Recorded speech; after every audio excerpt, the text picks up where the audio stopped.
Welcome to this week's Energy Market Wrap from Enverus. We begin in U.S. upstream, where Ovintiv is selling its Anadarko Basin assets for $3 billion in cash. The move further concentrates the company's portfolio in the Midland Basin and the Montney, and management says the sale accelerates debt reduction and supports higher shareholder returns.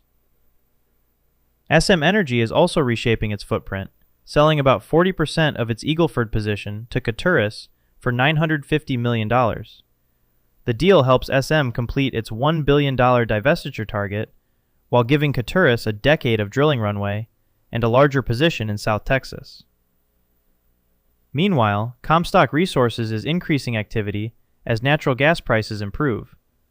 The company plans to run 9 rigs this year, drill more than 60 wells, and bring over 70 online across its Haynesville acreage, with a heavy focus on the western Haynesville. And CNX Resources strengthened its balance sheet by pushing $500 million in senior note maturities from 2029 to 2034, continuing a multi-year effort to extend and simplify its debt profile. In midstream news, Commonwealth LNG operator Caturus secured Saudi Aramco as a long-term offtaker under a 20-year agreement. The project has now sold 7 million tons per year of capacity and is moving closer to a final investment decision. Glenfarne strengthened its platform as well, hiring a new head of capital formation with deep institutional experience to support the company's LNG and infrastructure projects. Turning to oilfield services, ADNOC Drilling expects flat results this year after a record 2025. Even so, the company continues expanding internationally with new rig contracts and acquisitions across Kuwait and Oman. Meanwhile, Noble Corporation offered a constructive outlook for offshore.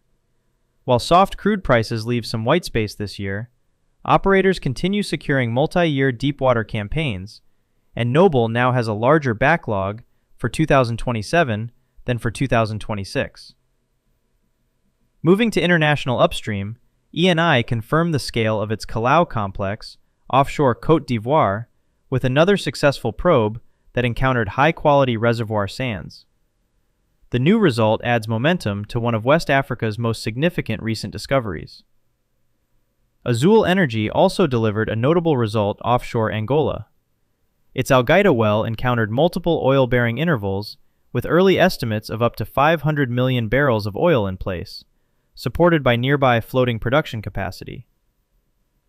And in low-carbon energy, Verde Clean Fuels suspended development of its planned Permian Basin gas-to-gasoline plant, citing changing market conditions and stronger demand for Permian natural gas. The company says it will redirect its technology toward regions where gas remains stranded or flared. That concludes this week's Energy Market Wrap. Thanks for listening. Keep your finger on the pulse of the energy industry with Enverus publications. Our experienced writers cut through the noise and deliver insights that help you stay ahead of the curve. To learn more, reach out to business development at enverus.com or visit www.enverus.com. Thanks for listening.